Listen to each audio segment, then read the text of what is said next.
돈이 없을수록 아파트 청약을 해라.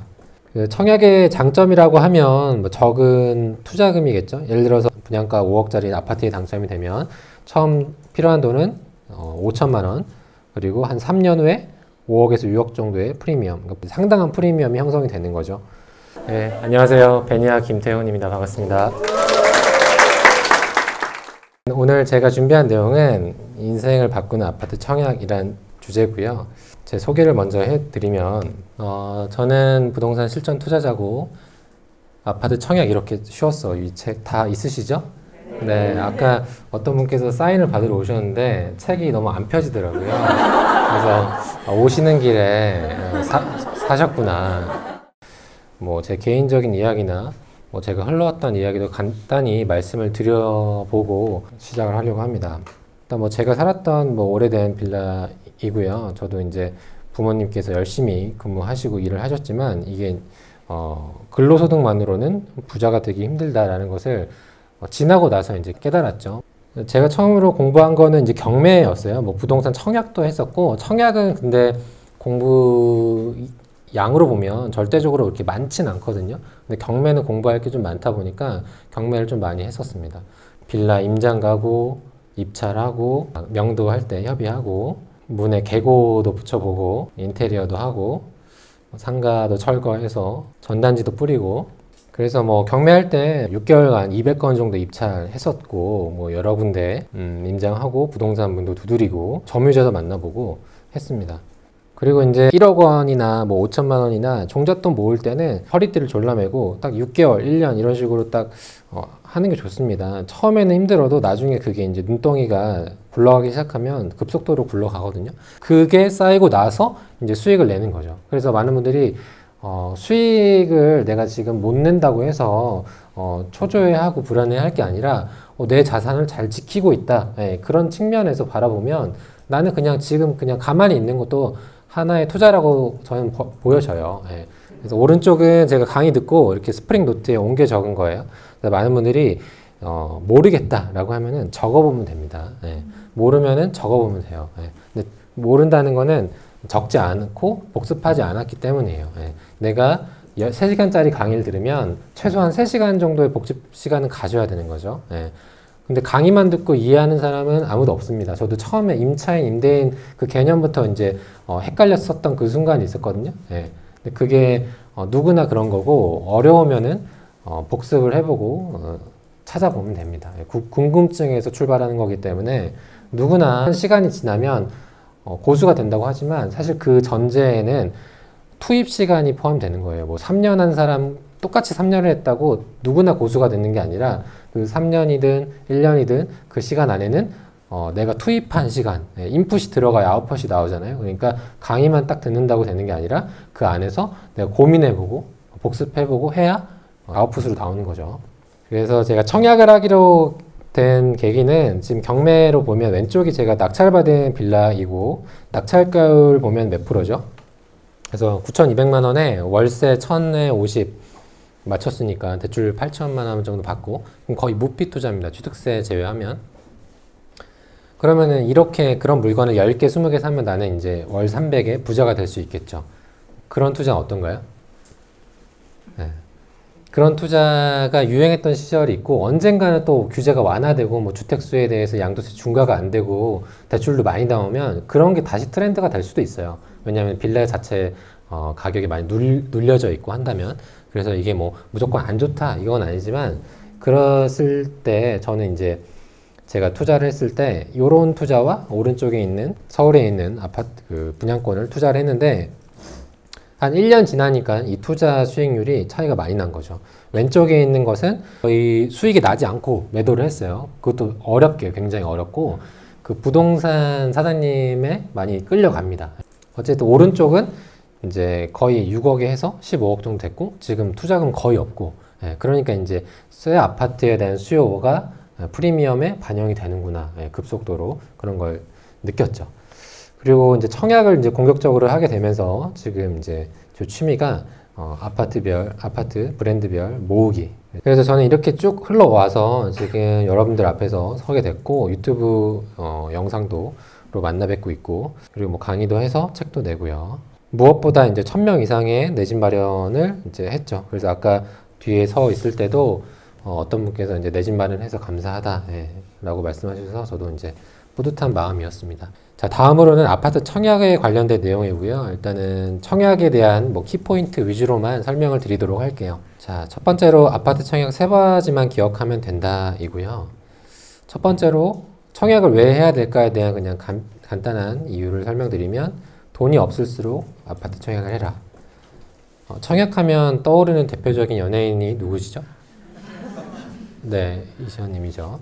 그래서 상도 노빌리티, 서울에 있는 상도역에 있는 노빌리티에 당첨이 되시고, 당시에는 1인 가구였지만 당첨이 됐고, 계약금 7천 넣어서 10억 차익, 뭐 아마 그 이상의 차익이 났을 것 같은데, 이때 이 청약을 하는 것도 이시연 씨가 직접 알아본 게 아니라 그 친구분이 넣으라고 해서 넣은 거래요. 그 친구분 이름이 생각은 안 나는데 넣었고 당첨이 됐는데 부동산에서 뭐 3천에 5천에 팔라라고 해서 갈등을 했대요. 근데 또 그 친구가 절대 팔지 말라, 등기를 쳐라라고 해서 끝까지 가져가서 이제 친구가 은인이 된 거죠. 그래서 이 청약은 내가 잘 배워놓으면 주변 사람들의 은인이 충분히 될 수 있어요. 뭐 경매는 내가 온전히 움직이고 해야 되기 때문에 그런 부분이 좀 힘든데, 청약은 내가 그냥 한 마디 던지는 게 누군가의 인생을 또 바꿀 수도 있는 거죠. 그 청약의 장점이라고 하면 뭐 적은 투자금이겠죠. 예를 들어서 분양가 5억짜리 아파트에 당첨이 되면 처음 필요한 돈은 5천만 원, 그리고 한 3년 후에 5억에서 6억 정도의 프리미엄. 그러니까 프리미엄은 다 다르겠지만 상당한 프리미엄이 형성이 되는 거죠. 그리고 무엇보다 제일 좋은 게 신경 쓸 부분이 없다. 그냥 당첨 계약서 한 장이지만 계약서 한 장이지만 그게 굉장히 의미가 있는 거죠. 임대, 수리, 명도, 세금 신경 쓸 일이 없다라는 게 큰 장점이고, 최근에 뭐 종부세 이슈도 있지만 종부세에서도 일단은 분양권 상태는 영향을 받지 않기 때문에 그것도 큰 장점입니다. 예. 그리고 큰 수익, 프리미엄이 생긴다는 거, 황금성, 내가 팔고 싶을 때 팔고, 그게 황금성이 굉장히 중요한 거고요. 그리고 소액 투자, 누구나 쉽게 가능하다. 예, 이런 부분이 분양권을 꼭 반드시 알아야 하는 이유 중에 하나죠. 그러면은 이제 여러분들께서 무주택자, 1주택자, 다주택자 다양한 케이스가 있으실 텐데 한번 케이스별로 좀 보도록 하죠. 근데 여러분들이 이제 내가 1주택자라고 해서 무주택자 파트에 무관심하게 보시기보다는 언제든지 나는 1주택자에서 무주택자로 갈 수도 있다. 또 무주택자에서 1주택자로 갈 수도 있다. 이렇게 이제 상황을 인지를 하고, 사람 일이라는 게 어떻게 될지 모르거든요. 뭐 갑자기 어떤 사연에 따라서 급하게 집을 팔아야 돼서 무주택자가 될 수도 있고, 그 반대의 케이스가 될 수 있기 때문에 이런 부분도 미리 들어놓으면 중요합니다. 일단 그 부동산은 사실 부동산이든 뭐 다른 것든 모든 것을 내가 다 이 지식을 온전하게 알기는 힘들어요. 근데 중요한 건 이런 게 있다더라, 그 정도만 알아도 훌륭한 겁니다. 왜냐하면은 아예 그런 거가 있다는 것 자체도 몰라서 기회를 놓치는 경우가 많거든요. 그래서 이런 게 있었지 정도만 인지를 해도 내가 그 키워드를 가지고 검색해보고 찾아보면 되기 때문에, 여러분들이 이런 특강에 오신다는 거는 그런 의미에서 굉장히 아마 많은 것을 배워 가실 거예요. 특히나 이제 저를 처음 보시는 분들이라고 하면, 지금 이 케이스는 자, 분양가 5억에 계약금 5천만 원, 시세는 15억, 아마 지금은 그 이상일 텐데 전세가는 6억 5천, 수익률은 2000%입니다. 어떤가요? 괜찮나요? 네. 우리가 투자를 할 때 어떤 부분을 좀 중요시 해야 되나요? 수익률과 수익 중에 어떤 게 더 중요한가요? 네? 나는 수익이 중요하다. 나는 수익률이 중요하다. 네. 둘 다 중요합니다. 네. 둘 다 중요해요. 네. 왜냐하면 수익률만 보면 아까 그 빌라 같은 투자를만 하게 되는 거예요. 그러면은 그 큰 차익을 이제 얻기까지는 정말 이제 거의 전업 투자죠. 블루 컬러가 되는 거죠. 네. 그리고 수익만 바라보면 수익률이 많이 떨어지게 되잖아요. 그러면 이제 황금성이 떨어지고, 왜냐하면 내가 투자금이 5억, 6억 묶여져 있으면 내가 팔고 싶을 때 못 팔고, 투자금이 적으니까 좀 초조해지고 매달리게 되죠. 그래서 적정하게 이 두 가지를 적정하게 일단은 생각하면서 들어가야 돼요. 균형감 있게. 그런 측면에서는 일단 분양권이 절대적이죠. 그래서 주식할 때도 뭐 수익률 보지만 이 수익 자체가 적기 때문에 절대적으로 크진 않잖아요. 여기는 이제 과천의 제이드자이라는 곳입니다. 과천. 당시에 이제 저의 수강 수업을 듣고 어떤 분께서 상담을 하셨어요. 본인은 신혼부부 특별공급도 되고 생애 최초 특별공급도 자격이 되는데 어떤 걸 넣을까요? 라고 이제 문의하셨습니다. 특공이 아예 안 되는 분들도 있지만 보면은 이게 중복이 되셔서 고민되시는 분들도 있어요. 그래서 이분께 생애 최초를 넣으시라고 했습니다. 일반적으로는 신혼부부 물량이 많긴 하지만 그래도 경쟁률이 높은 편이거든요. 그래서 이분은 생애 최초를 넣었는데 청약이 그 부동산을 처음으로 공부하시는 분에게 좋은 이유가 실수할 확률이 극히 적어요. 적고 이분은 실제로 굉장한 이제 맑은 영혼이었어요. 순수한 영혼으로 저한테 찾아왔는데 잘하신 거죠.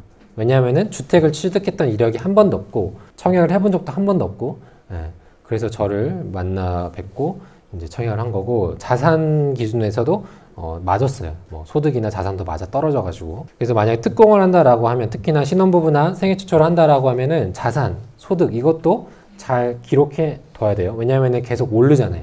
차량가액도 올라가고 소득도 올라가고 하기 때문에 그 커트라인에서 내가 내년에는 올라가겠는데 이렇게 하면은 올해 하는 게 나을 거고, 또 내가 비싼 차를 사고 싶은데 이게 걸려버릴 수 있잖아요. 그러면은 그냥 그런 부분도 미리 인지를 해야 되고.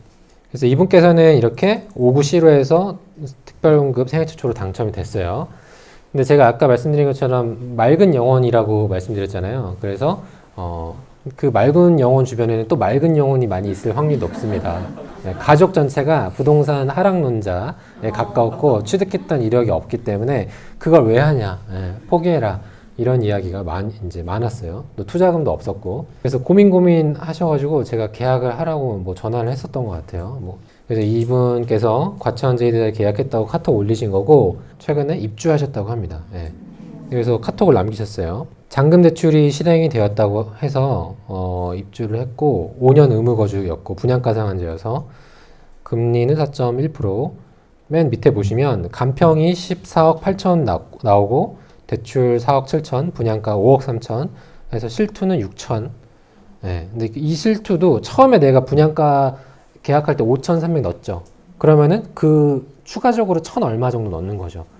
그러니까 대출이 많이 나오니까 거의 내 돈이 많이 안 들어간 거죠. 굉장히 잘한 케이스죠. 수익률 플러스 수익 측면에서도. 지금 아마 대출을 위해서 15 언더로 간평을 받은 것 같은데 아마 그 이상의 아마 실거래가 가능하지 않을까 싶어요. 그래서 이분도 굉장히 잘한 케이스죠. 정말로. 여러분들도 충분히 되실 수 있고요. 그래서 국민주택과 민영주택이라는 게 이제 있죠. 여기에서 국민주택은 공공분양을 이제 떠올리시면 되고, 국민주택에서는 특별연금 비율이 85%입니다. 상당히 많죠. 이 비율은 중요한 건 계속 넓어져 왔다는 거예요. 앞으로도 더 그 비율이 높아질 확률도 높다는 거죠. 보시면은 기관 추천이 있고, 기관 추천에는 뭐가 있죠? 장애인, 중소기업, 뭐 군인, 10년 이상 근무 군인, 뭐 이런 것들이 있고요. 다자녀, 노부모 부양, 신혼부부, 생애 최초 이런 것들이 있기 때문에 내가 이런 것에 해당이 되는지 그것만 머릿속에 떠올려 보면 되고, 맞다라고 하면은 이제 그런 것 같은데 라고 하면 찾아보면 됩니다. 그 밑으로 보시면 민영주택 있죠? 이거는 이제 아까 말씀드린 뭐 힐스테이트나 뭐 레미안이나 이런 것들이고요. 기관 추천, 다자녀 뭐 해서 특별연금 비율이 50%입니다. 절반. 그래서 내가 일반 공급 가점에서 좀 더 유리하다라고 하면은 민영주택이 좀 더 나을 것이고요. 지금 보시면은 그간에는 신혼부부 특별공급이나 생애 최초에서 약간의 사각지대가 있었어요. 그러니까 맞벌이 신혼부부라고 하면은 소득이 높아서 아예 소득 기준을 벗어나 버리는 거죠. 그래서 아까 어떤 분께서 그 얘기를 하셨는데, 지금은 이제 이 30% 물량이 추가가 됐습니다. 그래서 소득 요건을 미반영하고 자녀 수도 보지 않기 때문에 이 부분을 노리고 신청을 해볼 수 있는 거죠. 근데 또 반대로 얘기하면은 기존에 있던 분들은 좀 더 치열해졌다라고도 볼 수 있는 거고, 그 다음에 생애 최초에서의 사각지대는 1인 가구였죠. 1인 가구 분들이 청약을 못 넣었는데, 왜냐면 결혼을 했어야 자격이 됐었으니까. 근데 지금은 가능해지죠. 30% 1인 가구도 넣을 수 있게 됐으니 내가 이 생애 최초 자격이 되는지 애를 떠올려 보고 되는 것 같아 라고 하면은 이제 좀 적극적으로 넣어볼 필요가 있겠죠. 그 다음에 올해 이제 앞으로 2022년도에 많이 나올 물량이 이제 사전 청약입니다. 상당히 저는 괜찮다고 봅니다. 그래서 자격이 되시면 꼭 넣어보시고, 장점이 많은 곳입니다. 일단 민간과 공공이 있어요. 그래서 공공은 LH 사전청약 사이트에 가보시면 자세한 부분이 나와 있고, 사전청약에 대한 개념은 아시죠? 이제 본청약 이전에 사전청약을 한 2년 전쯤에 모집해서 그 당첨자 지위를 부여한다, 이런 개념입니다. 그리고 시세도 저렴하고, 실제로 인천 계양의 34평이 5억, 남양주 진접이 5억. 근데 5년 후에 입주하는 새 아파트인데 지금 5억이다라고 하면은 저렴한 거죠. 투자금도 사전 청약할 때는 안 들어가고 본 청약할 때 계약금이 들어가니까 훨씬 저렴한 거죠. 그리고 어떻게 보면은 지금 그냥 일반 본 청약보다 입주 시점이 더 빠른 사전 청약도 있어요. 최근에 검단도 그랬고. 그러니까 뭐 차이가 없죠. 그래서 사전 청약도 꼭 보셔야 합니다. 특히나 서울 외곽의 핵심 지역, 기존의 뭐 2기, 3기 신도시보다 더 좋은 입지에 사전 청약을 하기 때문에 꼭 넣어보시고, 이 사전 청약 안에는 또 뭐가 있죠? 사전 청약 안에는 공공분양도 있지만, 신혼희망타운도 있습니다. 신혼희망타운 물량도 동시에 분양을 해요. 그래서 결혼을 하실 분들, 예비 신혼부부가 돼요. 그래서 이제 결혼하실 분들 빨리 찾아보시고, 왜냐면은 그거 할 때 그 배우자의 이걸 넣거든요. 그러니까 빨리 찾아보시고, 1년 안에 또 어떤 일이 있을지 모르겠지만, 신혼희망타운이 경쟁률이 굉장히 그래도 비교적 낮습니다. 그래서 과천 신혼희망타운은 미달도 낮거든요, 일부 타입이. 그러니까 굉장히 유리한 거죠. 입지도 상당히 좋고요. 그래서 공공분양 사전 청약의 이제 두 갈래로 보면은 공공과 민간이 있어요. 그래서 공공을 보면 민간과 거의 유사하긴 하지만, 당첨이 되면 뭐 일반 청약이나 뭐 주택 구입도 가능합니다. 물론 사전 청약만 자격이 제한이 되는 거예요. 그리고 당첨이 되면 무주택 그 세대 구성원을 유지해야 됩니다. 뭐 그게 단점이라면 단점일 수 있겠지만, 그래도 안전마진이 확보되니까 뭐 당첨이 되면 뭐 다른 것들을 하면 되겠죠. 더 좋은 일반 분양으로 갈아타거나 또는 뭐 비주택을 하거나. 4번으로 보면 분양가가 이게 가장 이슈죠. 그러니까 가장 단점이라고 보면 두 가지죠. 이게 정말 그 시간에 될까랑 그 분양가에 줄까? 요게 두 가지 이제 우려되는 부분인데, 분양가는 크게 변동이 없을 거라고 봐요. 왜냐면은 정부에서 그 금액을 어느 정도 약속해 놨기 때문에 서민의 내 집 마련을 건드리지는 않을 거라고 보고, 다만 그 입주 시점이 변동이 좀 될 수는 있겠죠. 근데 아예 처음부터 거기가 협의할 필요가 없는 택지지구, 이런 데는 검단 같은데, 그런 데는 거의 뭐 변수가 없죠. 협의할 사람 자체가 없으니까. 근데 기존에 뭐 비닐하우스나 이렇게 있어가지고 협의해야 될 사람들이 좀 많다.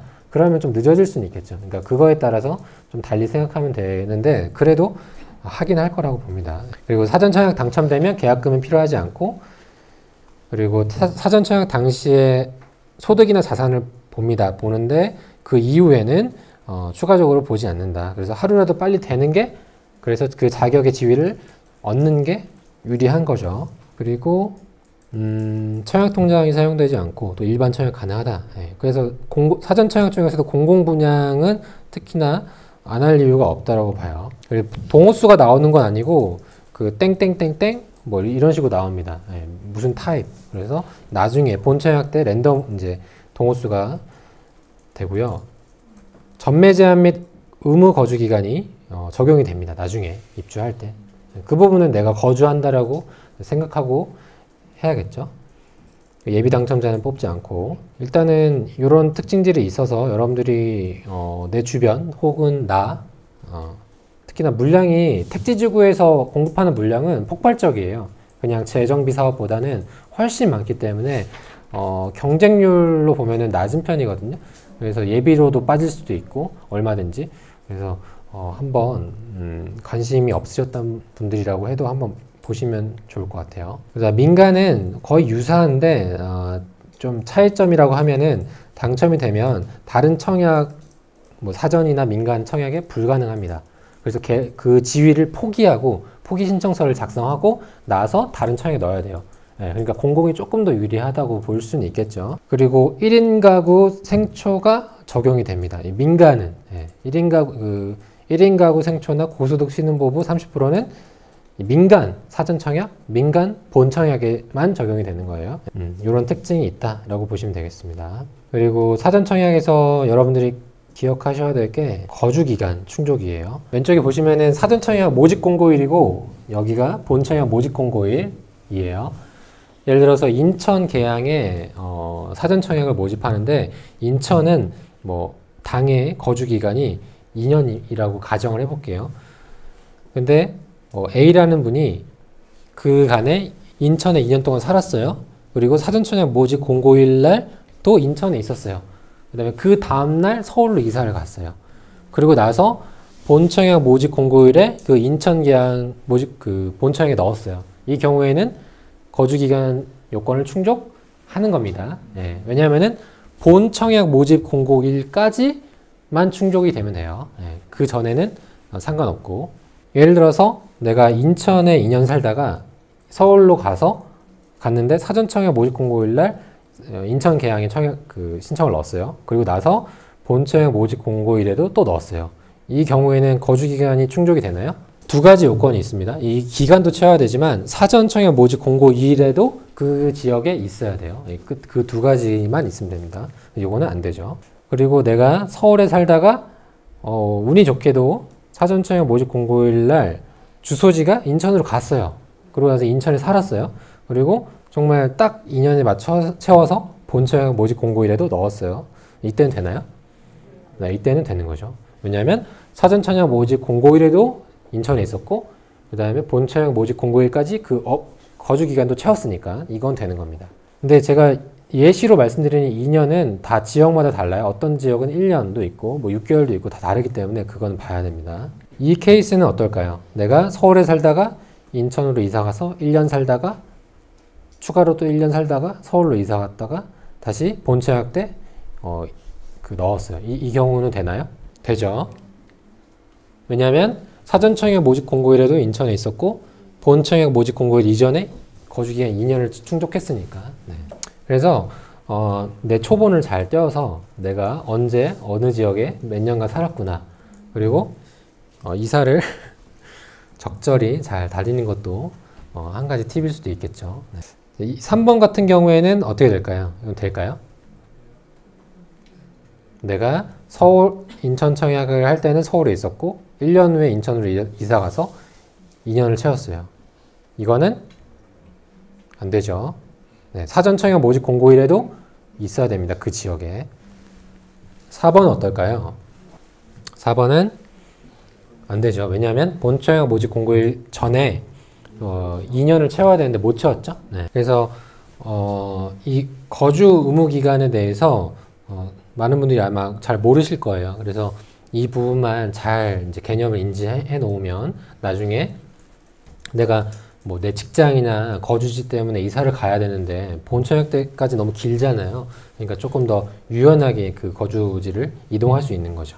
그래서 사전 청약은 아까 말씀드린 것처럼 뭐 금액도 저렴하고 입지도 좋고 그 주변이 택지지구 신도시잖아요. 그러니까 우리가 신도시 갔을 때 그 깔끔한 느낌, 앞으로도 금액이 더 오를 수 있는 여지가 충분한 곳들이기 때문에 지금도 싸고 당첨되고 입주하고도 오를 확률이 매우 높다. 당첨되면 미님, 생수, 뭐 이런 기타 분양권도 충분히 할 수 있습니다. 물량도 올해 많이 나오기 때문에 한번 노려보시면 도움이 될 겁니다.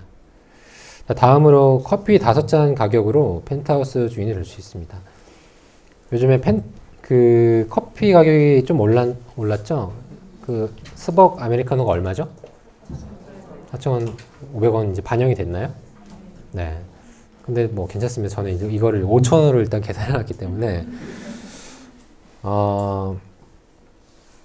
펜트하우스 네, 좋죠. 탑층에 있고 화려하고 뷰도 보이고 여러모로 갖고 싶은 살고 싶은 곳이죠.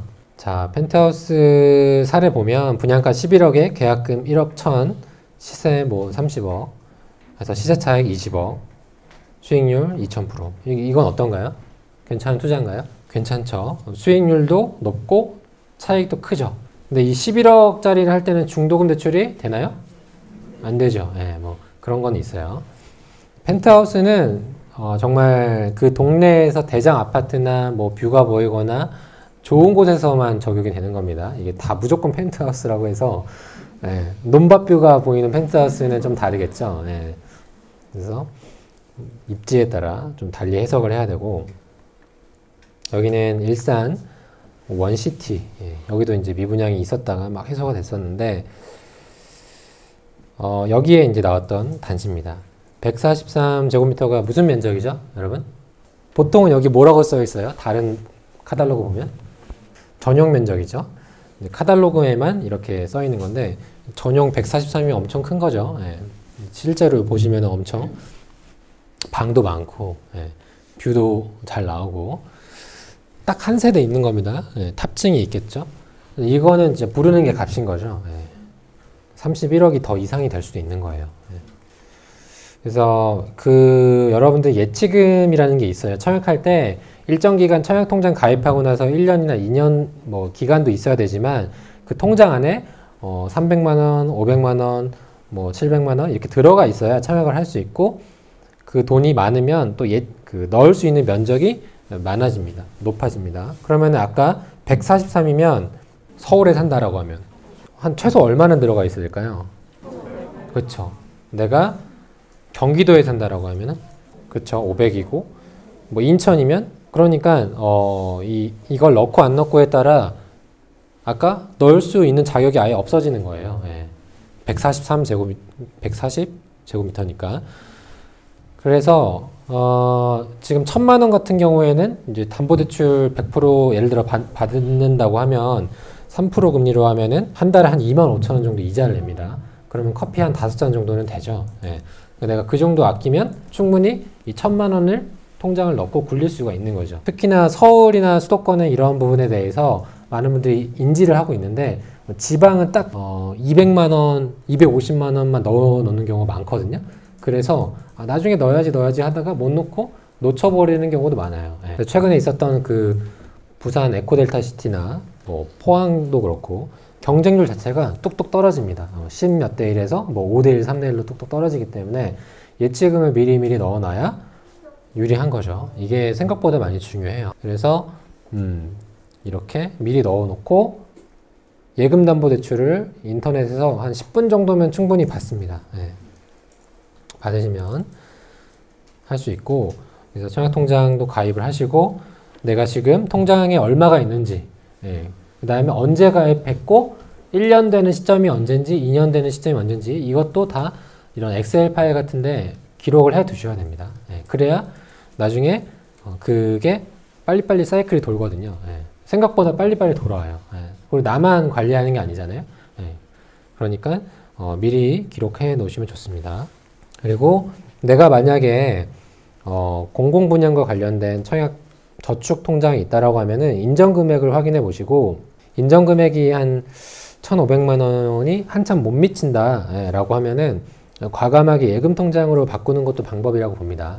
물론 커트라인을, 내가 사는 지역 인근의 커트라인을 봐야 되지만 조금씩 올라가는 추세이기 때문에 그런 부분도 한번 보시면 좋을 것 같아요. 통장은 영화 티켓이라고 생각하면 좋죠. 당첨이 되면 언제 해지하는 게 제일 좋죠? 계약서 쓰고 나오면서, 모델하우스에서 나오면서 은행 들러서 해지하겠습니다 하고 다시 가입하겠습니다 하고 하면 좋습니다. 그리고 얼마 예치하면 제일 좋나요? 네, 10만원 해놓고, 저는 그냥 10만원 넣어놓고 한 1년 후에 다시 나머지를 불입하는 편이에요. 자동이체까지는 잘 안하고. 자, 다음으로 다주택자도 가능한 분양권 투자입니다. 여기 뭐 사실은 무주택자도 할 수 있고 다주택자도 다 다양하게 할 수 있습니다. 분양가가 4억 5천에 계약금이 4,500만 원 해서 수익률이 550%입니다. 자, 보시면 여기는 인천이고요. 미추얼 더 리브라는 곳이에요. 네, 여기 계신 분 중에도 계약을 하신 분들이 있는데, 그 인천이 뭐 작년에 2021년, 2020년 계속 올랐죠. 그래서 오르다가 조용했다가 또 오르다가 막 그랬는데, 조용할 때쯤 미분양이 나와서 그걸 이제 계약을 하셨던 분들이에요. 이때 이제 연초였거든요. 작년 초여서 이런 식으로 부적격 세대 선착순 분양 중이라고 나왔습니다. 이제 주안역 주변에 있었는데 분양가는 저렴했어요. 근데 이제 주상복합이고 메이저 브랜드가 아니다 보니까 조금 이제 갸우뚱했었던 것 같습니다. 근데 어쨌든 뭐 세대수도 665세대 정도로 적진 않고 뭐 주안역 인근이고 이게 그때 그리고 인천이 딱 상승하려고 하는 추세였어요. 예, 그래서 이때 평일날 이걸 올려드리니 이제 많은 분들이 이제 회사에서 배가 아프다 라고 이야기를 하고 이제 막 택시 타고 달려갔죠. 왜냐면은 이제 선착순은 내가 가서 찍는 거잖아요. 동호수를 고르는 거니까 많은 분들이 그날 좀 배가 아프셔가지고 모델하우스로 막 달려갔죠. 또 어떤 분은 이렇게 전화로도 했습니다. 전화나 문자로도. 예. 근데 동호수를 잘 안 알려줘요, 보통은. 예. 그래서 오세요. 왜냐하면 그 사람들도 그분들이 계약을 안 할 확률이 더 높다라고 생각하기 때문에 와야 계약이 성사될 확률이 높아서 오라고 하고 이왕이면 그냥 한번 가서 경험해보는 것도 좋죠. 그래서 이때 정말 많은 분들이 자격이 되시지 않는 뭐 1인 세대, 20대 뭐 이런 분들 많이 했습니다. 계약. 그래서 많이 올랐죠. 저 역시도 많이 합니다. 뭐 이렇게 저 계약하는 사진이고 이렇게 자녀 세대 제가 가고 나서 공지가 뜬 거예요. 예, 제가 수업 시간도 얘기 드리지만 이 선착순이 뭐 이렇게 한번 미달이 나면 또 임의 분양을 하기 때문에 혹시나 해서 모델하우스에 갔는데 사람들이 줄이 서 있어서 왜 서 계시냐 했더니 모르겠다. 예. 나도 그냥 사람이 있길래 섰다. 예, 이렇게 해서 섰는데 운이 좋게 문이 열려서 10시에 따라가서 계약서를 했죠. 그러니까 이제 촉이 옵니다. 많이 하다 보면. 예, 물론 이게 100% 맞아 떨어지면 그 사람은 정말 대단한 거겠죠. 하지만 내가 10번 투자해서 도전해서 한 번이라도 하면 이거는 지금 뭐 몇천 단위의 수익이기 때문에 도전해 볼 만한 가치가 있죠. 투자를 할 때 기술로 접근하면 안 되고 흐름을 인지를 해야 되거든요. 그래서 경매는 싸게 예를 들어서 내가 경매로 3억 3천짜리를 3억에 샀어요. 잘한 건가요? 그러니까 금매보다 더 싸게 샀으면 잘한 건 맞죠. 근데 문제는 그 시장이 떨어진 장이어서 조사했을 때는 3억 3천이었는데 내가 잔금 치르고 명도까지 맞췄더니 그때는 더 떨어져 있어. 그럴 때는 차라리 내가 그냥 가서 사는 거랑 별반 차이가 없죠. 난 정말 어렵게 세입자와 문자 보내고 막 힘들어하고 눈물도 흘리고 막 그랬는데 시세가 달라져 있지 않으면 의미가 없는 거죠. 그래서 그 기술은 정말 작은 것 중에 작은 것이다. 그거에 너무 포커스를 두는 분들이 많거든요. 근데 흐름을 알면 그 여러 가지 기술을 접목시킬 수도 있는 거예요. 그러니까 상승장인지 하락장인지 보합인지 그런 이제 시장을 계속 이제 예측해보고 어떻게 흘러가는지를 내가 그 장을 계속 인지하고 있어야 뭐 일반 매수든 경매든 다 다양하게 접목해 볼 수 있다는 겁니다. 그래서 이제 이런 줍줍도 뭐 언제든지 다시 나올 수 있습니다. 여러분들 이제 문자로 많이 또 받으시죠? 뭐 이런 거 뭐 자녀세대 중이다. 그런 것들을 보면서 언제든지 나도 하려고 하면 할 수 있는 순간들이 옵니다. 그러니까 이런 것도 있구나. 이렇게 보시면 되고 이렇게 자녀세대도 청약홈에도 있고 뭐 개별적인 사이트도 있고 뭐 이런 카톡방을 이제 하면 거기서도 공유를 해드리고 하기 때문에 도움을 많이 받으실 겁니다. 그래서 뭐 이렇게 알람, 카카오톡 알람 설정에 키워드 알람이라는 기능이 있어요. 보시면은 내가 원하는 키워드를 누르면 알람을 해줍니다. 저를 처음 보시는 분들이라고 하면은 제 블로그 이웃 추가하셔가지고 좋은 정보도 받아보시고 하면 좋을 것 같아요. 이웃 다 맺으셨죠? 네. 그리고 그 차량 트렁크에 뭐를 구비해 둬야 되죠? 네. 요즘 캠핑 많이 가셔서 다 하나씩 있으시죠? 텐트? 네. 그래서 제가 저번에 어떤 분 회원분을 만났는데 그 울산에서 KCC 자녀세대 할 때 남편분이 먼저 가시고 그 새벽 배송으로 텐트를 보내셨다고.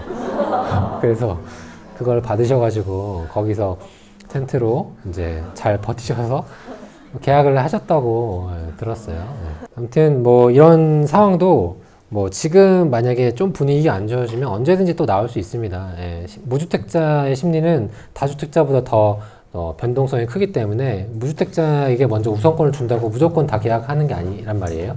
그러면은 주택이 있는 분들에게 우선권이 그 기회가 충분히 올 수 있습니다. 예. 시장에서 보합장이라고 하면. 그 다음에 뭐 단기 투자로 할 수 있는 것 중에 이렇게 생활형 숙박시설이나 뭐 오피스텔 등이 있는데요. 뭐 여기는 평촌인데 보시면은 세 동짜리로 구성이 되어 있고 전용 7488 정도로 해서 아파트 뭐 34평 정도 충분히 될 수 있는 물론 테라스가 그 발코니가 합법적으로 확장이 안 된다는 건 있지만 또 하시는 분들은 하시더라고요. 그래서 그런 상품이고 외관상으로 보면 아파트 같은 느낌이 충분히 들죠. 네. 이런 상품에서도 수익이 날 수 있습니다. 지금 프리미엄은 아마 더 많이 붙었을 거예요. 예. 보시는 것처럼 평형이 작지가 않죠. 74부터 88까지 보면은 방이 최소 3개 있고 화장실도 2개 있고 발코니도 있고 예.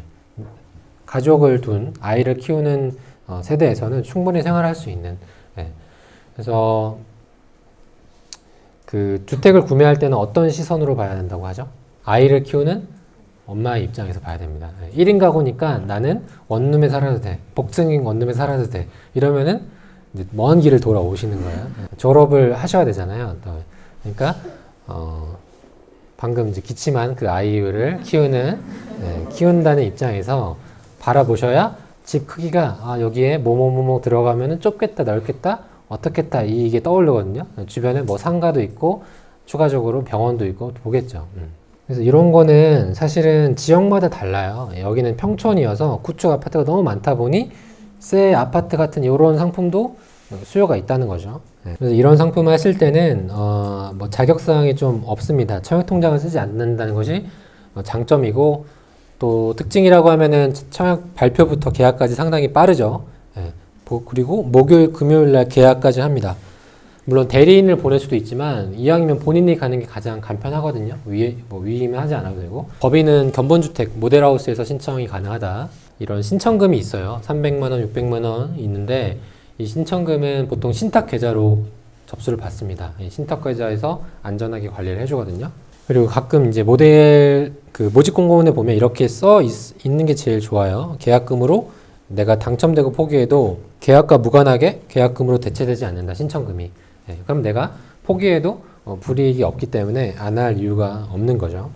근데 이런 문구가 간혹 없거나 계약금으로 귀속된다. 이런 것도 종종 있습니다. 그러니까 이거를 꼭 확인하셔야 되고 그리고 여기는 또 전매도 바로 가능했고 대출도 다주택자를 위해서도 됐고 그러니까 여러모로 그 유리했죠. 이런 상품들이 앞으로도 당분간 주목받지 않을까 싶어요. 물론 뭐 실입주와 관련해서는 이슈가 있어서 뭐 바로 파는 게 유리할 수도 있고 그렇지 않을 수도 있지만 여기 보시면은 대출해준 은행이 어디죠? 한국투자저축은행입니다. 저축은행. 우리가 저축은행이라고 하면 무조건 안 좋은 인식을 갖고 보기도 하는데 그렇진 않습니다.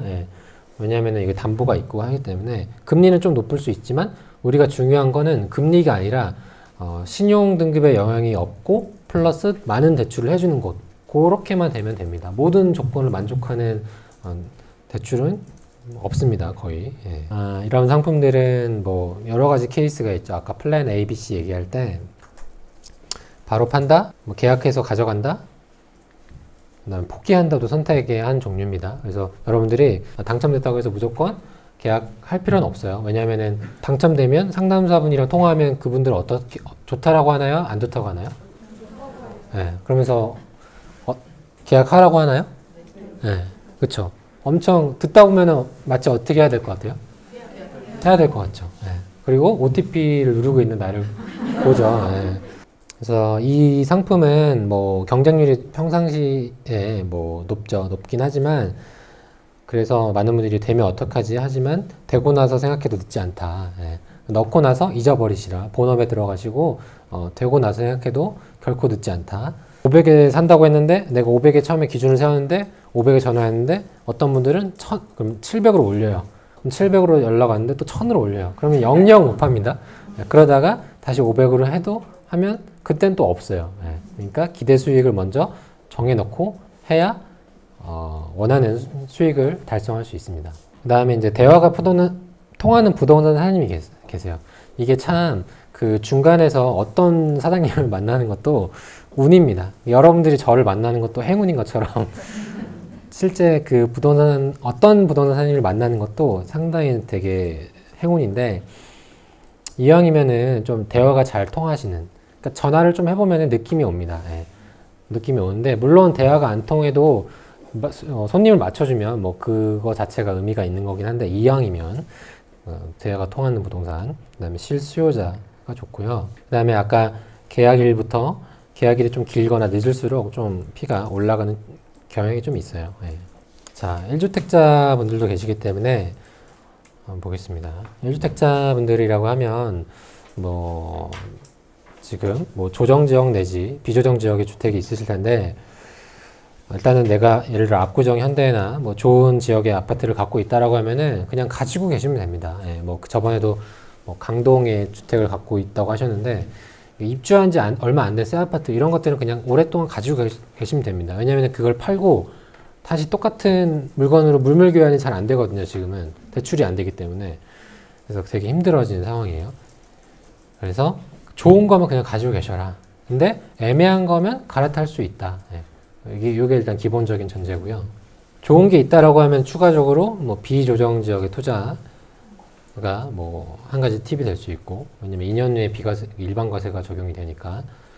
그리고 뭐 지방의 기준시가 3억 이하 뭐 이런 것들도 한 가지 팁이지만 그 물건도 양도 시점에 3억 이하 조건이 유지돼야 되는 건 그것도 고려하셔야 되고, 다음으로 조정지역에 한 채가 있다라고 하면은 뭐 갈아타기 할 수 있겠죠. 근데 추가적으로 매입해야 되는 물건이 더 좋아야 한다. 그리고 자금 계획도 상당히 중요합니다. 요즘엔 또 내가 팔고 나서, 예전에는 보통 사고 나서 이제 내 걸 팔았는데 이제는 팔고 나서 사는 것도 한번 고려해 보시고요. 그 다음에 뭐 아까 설명드린 주택수에 포함되지 않는 상품들도 그냥 이벤트 형식으로 보는 거예요. 네. 그러면은 그게 경험치도 수익이라고 보시면 좋아요. 왜냐면 그 경험치가 쌓여서 나중에 내가 실패하지 않고 더 확실한 투자를 할 수 있기 때문에, 예. 부동산 경험치를 많이 쌓으면 좋습니다. 당연히 그냥 우리가 글이나 남의 투자기로 배우는 것보다. 그렇게 해서 하시고 뭐 법인도 있을 거고, 또한 전세가 상승도 수익 중 하나라고 볼 수 있어요. 요즘에는 임대차 3법으로 인해서 전세를 둘 때 좀 높게 두는 경향이 있긴 한데 전세가도 많이 오르죠. 내가 예를 들어 5억짜리 아파트를 3억에 갭 2억으로 샀어요. 근데 그 지역을 살 때 이 지역은 당시에는 입주 물량이 많아서 갭이 2억이지만 내가 전세 만기가 돼서 할 때는 전세가가 오를 지역이야 이렇게 예측하고 들어가는 거랑 아닌 거랑은 똑같은 갭 2억이라고 하더라도 다른 거죠. 왜냐하면 오를 지역은 나중에 내가 뭐 세입자분과 조율을 해야 되지만 갭이 전세가가 1억, 뭐 1억 5천 올라서 내 실투가 점점 줄을 수도 있죠. 그러면서 그러다가 시간이 더 지나면 풀피가 될 수도 있죠. 네. 그러니까 처음에 내 돈은 들어갔지만 이게 회수되면 그냥 뭔가 새로운 돈이 생긴 듯한 느낌이 들거든요. 네. 그런 것도 이제 투자 수익으로도 볼 수 있기 때문에 무조건 이게 파는 것만이 수익이다 라고 보는 것보다 전세가 상승도 수익의 한 종류다라고도 볼 수 있는 겁니다. 네. 자, 마지막으로 오늘 오신 분들께 드리고 싶은 제 메시지는 아까 제가 흘러왔던 인트로에서 제가 흘러왔던 부분을 말씀드린 것처럼 중요한 건 방향성입니다. 여러분들이 지금 당장 뭐 수익이 나지 않아서, 결과가 나지 않아서, 예, 뭐 초조하거나 조바심이 나거나, 예, 그게 중요한 게 아니라 지금부터 한 3년 후에 내 모습을 그려보는 거예요. 또는 5년 후에 내 모습을 그려봤을 때 이렇게 돌이켜 봤을 때, 아, 나는 한 6개월마다 요걸 했고, 1년 동안 막 정말 다양한 일을 하는 게 중요한 게 아니라, 그 1년에 큰 일, 뭐 한두 가지 일만 잘 차분히 잘 쌓아와도 돌이켜 봤을 때는 굉장히 잘한 선택이 되는 거죠. 예, 그래서 여러분들이 방향성을 잘 잡는 게 훨씬 중요하고, 또 너무 힘들다라고 하면 쉬어가면서, 너무 지치지 않게끔 쉬어가면서 공부 좀 잘 충분히 쉬었다라고 하면 저와 함께 또 공부도 하면서 하면 좋지 않을까 싶습니다. 도움이 많이 되셨나요? 네. 오늘까지 제가 오늘 준비한 제 내용은 여기까지고요. 여러분들의 소중한 내 집 마련과 성공 투자를 진심으로 기원하면서 이상으로 강의를 마치겠습니다. 감사합니다.